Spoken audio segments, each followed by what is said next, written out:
Allora, siamo sempre con la segretaria Tina Cupani, stiamo parlando di questo argomento molto importante, ovvero la non autosufficienza, il problema per molti anziani e famiglie di riuscire a trovare un aiuto, un supporto che sia utile, sortisca un effetto, e un provvedimento, una delibera regionale recente che in realtà non ha soddisfatto le aspettative, in primis perché il sindacato, che ha fatto anche a livello unitario delle ricerche, degli approfondimenti, poi l'FNP-CIS è sul pezzo, tra virgolette, a conoscenza di quello che avviene nelle strutture pubbliche e private, avrebbe avuto titolo per dire, per far capire quali sono le necessità. Un'altra, abbiamo analizzato la qualità dei servizi, gli standard dei servizi, il numero di posti letto che mancano.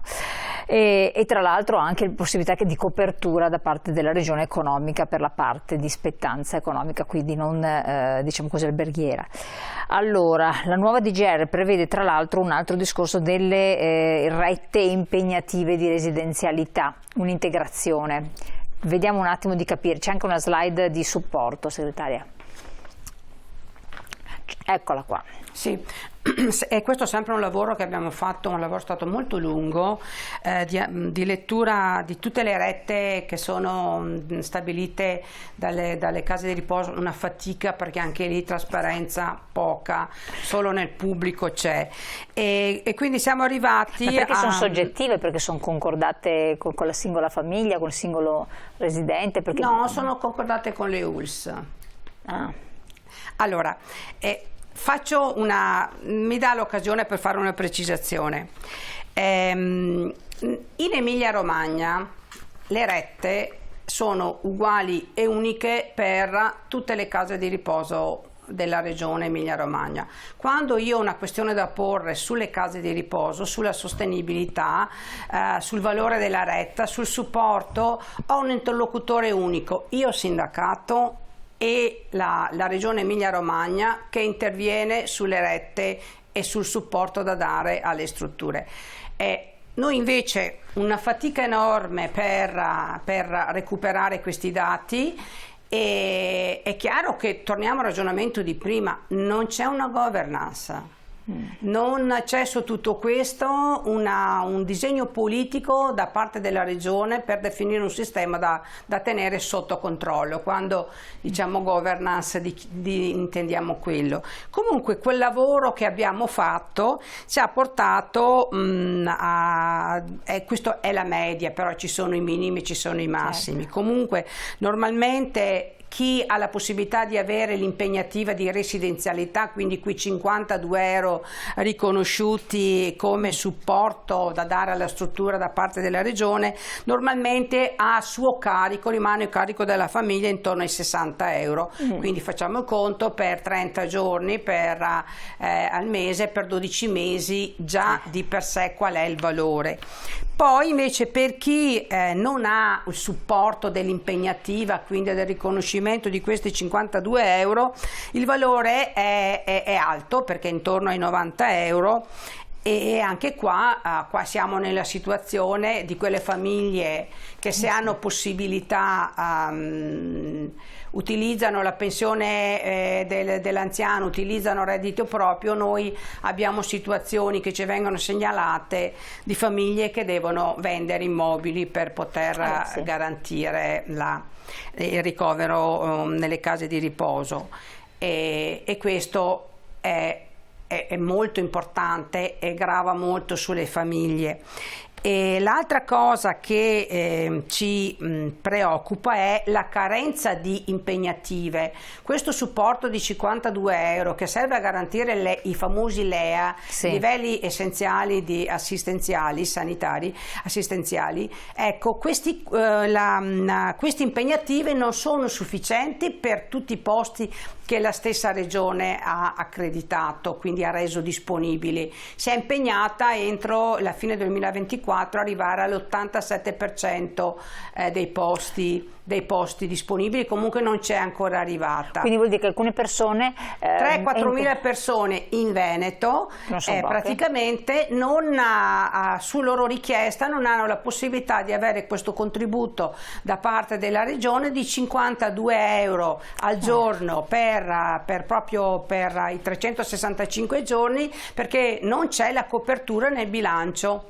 Certo, qualora però quindi hanno necessità estrema, le persone entrano ugualmente, nella struttura devono pagare tutto, ma questi soldi verranno rimborsati un domani che verranno fatti gli stanziamenti? No, assolutamente no. No, questo è importante per chiarirlo perché c'è stato... No, assolutamente no. Vede, c'è chi non li può, non li può far ospitare in una struttura se non ha l'impegnativa di supporto, e sono quelli che domiciliariamente a livello di carico di famiglia devono gestirsi tutta la non autosufficienza del proprio caro, e sono quelli che in questo momento forse sono quelli che soffrono di più, perché c'è una rete di assistenza domiciliare che è carente rispetto a quelle che sono le necessità delle famiglie. Ma anche perché poi teniamo conto che non è che una persona dice è benestante, può andare in casa di riposo.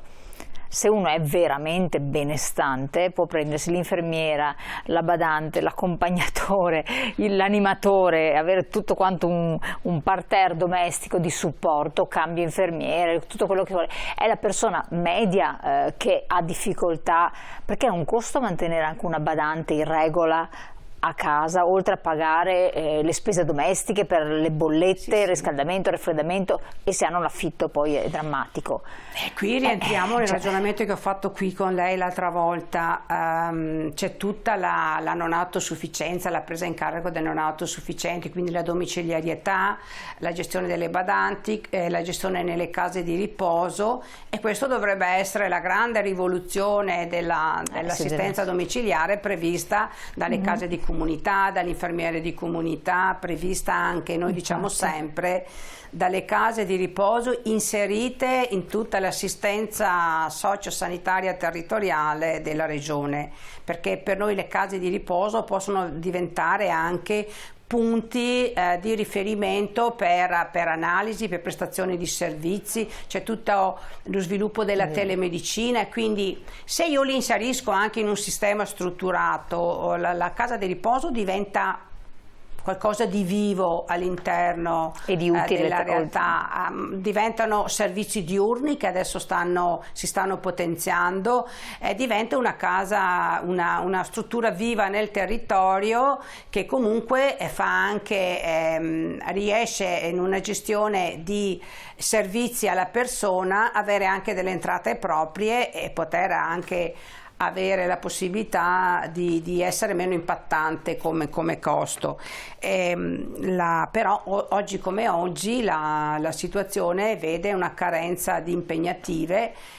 La maggior parte delle risorse della sanità per quanto riguarda l'autosufficienza va direttamente per la definizione e la copertura di queste impegnative da assegnare alle case di riposo.